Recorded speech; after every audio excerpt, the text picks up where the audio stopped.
Live again on mortgage questions to answer. I'm not just wearing a t-shirt. I do actually have a work shirt on.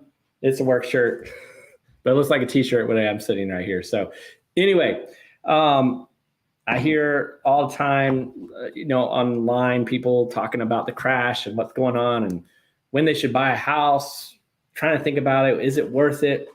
I thought I'd do a little numbers just to see if it is worth waiting or not. So let's take a look. I was playing with some numbers. Also, whenever you go live, always, always mute your phone. Always a good idea. All right, so let me share a screen. I want to jump right into it. I want to keep you forever. It's Friday, right? And it's the end of the day. So let's take a look here. So I did a little bit of numbers. Let's take a look. Let's see if this, can I make it any bigger? No, I think that's it. Okay, hopefully you see it. Let's take a look. So I'm going to scroll this up. What I did here is showed rates from when they were 3.5. Remember that day? Remember that?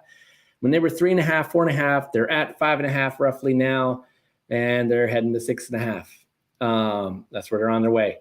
Also put on here the purchase price that has been steadily going up. Prices are going up, up, up. So back in the 3.5 day, that house was probably around 450 based on the numbers when they got to around 4.5, they'd already gone up to almost 500. Now they're around 530 for that same house you could have bought a year ago. And now in the future, that same house is probably going to be 550. But I'm going to do a little twist on that in a minute. But let's look at our rates. So we were at 3.5 to 6.5. This is what we're looking at. Prices are continuing to go up. So is it worth you waiting? Let's take a look here in the numbers. If today's world, we're in the 5.5 world, you would pay in around 20 years around the $458,000 in interest on that house. If you waited a little bit longer and the price continues to go up and rates go up, that same house now is going to cost you $575,000 in interest in 20 years. Now, that is a substantial difference compared to even when we were at 3.5, in which we're not going to see that again, not in the foreseeable future for sure. But a lot of folks are going, man, it's going to crash. This is going to crash, crash, crash, crash, crash. So let's take a look, and let's just say it crashes, but at the 6.5 zone, that house went back down to say 490,000 now. They reduced the price. So let's see where we land on that and see where the numbers land on that and see, just out of curiosity, where it goes. I'm just doing it behind the scenes here. This is what we do when we're with the client. We can change numbers on the screen in front of them as we go. This is what we do. So let's take a look. Payment basically is the same, and you're paying less for the house, but you're paying more for the house because you're paying more in interest. So even if you waited for the prices to reduce, you're still going to be paying more. 512 versus 458 in the 20-year range. Curious what the net worth would look like. Let's take a look at that. Let's go to the net worth. That's a value scenario. So net worth, interesting. Net worth goes up on the 5.5, higher than the 6.5. So you're actually going to have a higher net worth on those two. Interesting. So you can see it's a neat thing with numbers, how this works. And we can take your personal scenario and figure this out, see if it makes sense. Try to do some projections and figure out when's a good time for you. Trying to time the market sucks.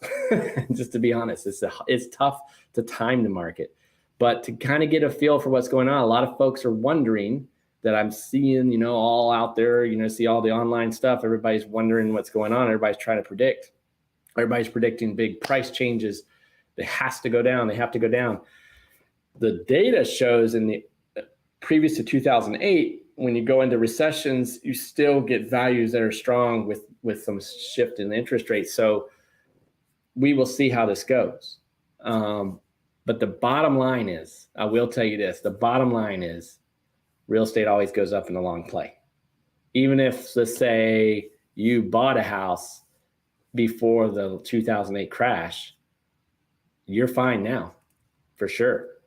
You're well fine because values continue to go up, no matter what the rates are. So you will see values continue to go up over the long play on real estate, period. So don't stress too much that you're missing the boat or you missed the boat. A lot of folks, I've seen the chatter online and stuff have said that, I missed the boat, should have done it. There's folks that should have refinanced, But the other thing that you can always look at too is if you get in and you jump in when the price, you had a small price reduction, you jumped in at the 6.5, and then rates do happen to soften a little bit, you could possibly refinance that out. That's always a thought. Another thing now, a lot of people are considering, I think, something you might want to look at if you own a home is capture your equity while you can right now. Your equity is going up. You have a strong equity position, most likely. You could capture that equity and use that instead of it just sitting there. Equity is just sitting there, not doing anything for you if you're not using it. So if you can capture the equity if it makes sense for you. Again, we run these numbers and be able to see what makes sense, what doesn't make sense. So that's what we do all the time. Run numbers. Figure this out.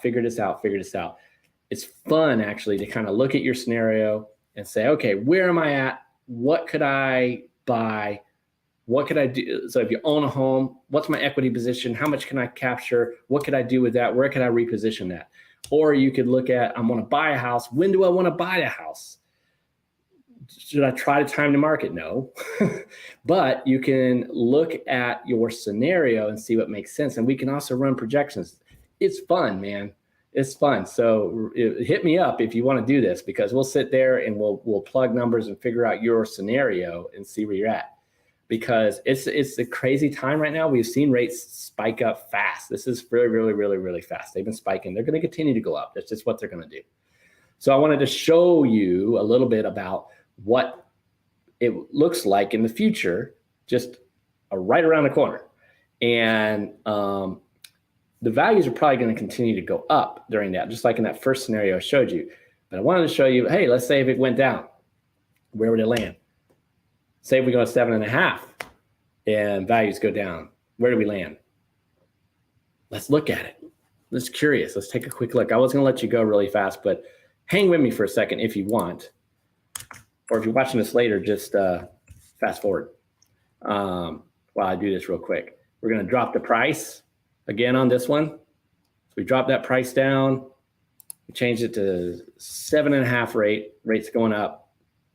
Better pricing. Where are we going to land? Let's just see. Zipping. And the other thing that's real interesting too, as rates go up, it does challenge your affordability, absolutely. So it can change your price range that you can get into. So that can definitely be a situation of why you might want to take a look a little quicker. All right, let's take a look. Let's see. 7.5 changed it around. Let's go. Golden. You can see our net worth. Still the 5.5 is beating it. And let's go and change that to your cost. Now, let's see where you land now. Oh, man, 604,000. And that's at a lower price. So let's say you waited for the lower price, but the rates are higher. You're still paying more. So don't try to time the market. Buy when it's your time. So if it's not your time, don't buy. But if it is your time, buy. Don't try to time the market. If you're ready to move, I do look at the refinance side. It's a strong equity position right now. Look at it. You can capture it at a decent rate still. So 5.5, still not a bad rate. 4.99, still not a bad rate. When you really look at the grand scheme of things, it's been a shock factor when we went from 1.5 to boom, up this high, and it's continuing to go. So anyway, that's my quick tips of the day. Oh man, I wasn't sharing the screen. Guys, sorry. I'll add this back in. I'm going to share it one more time. So that's what I went through, that whole thing. Fast forward, hopefully fast forward. So anyway, here you go. Back to that really quick. At the 7.5%, we moved that up to 7.5%, and you got a lower price on the house, you still pay more for the house. So you want to look at, a lot of folks, like I said, I hear it all the time. I'm going to wait. If you're ready to buy, I would look at buying, because in the long play, you win in real estate in the long haul, period. The numbers show it. So, all right, I'm gonna let you go. It's Friday. Go have fun. I'm gonna go home, have some fun with the kids. They're getting McDonald's today. They must have been awesome because mommy said they're going to McDonald's. So what? I'm going to be good. I'm going to have that awesome quiche my wife made, and I'm going to have that with water and watch them enjoy those cheeseburgers. So y'all have an awesome weekend. I've got an awesome weekend of soccer this weekend with Mason, and next week, the summer's last baseball game. So I'm pumped. Talk to you guys later. Have an awesome weekend.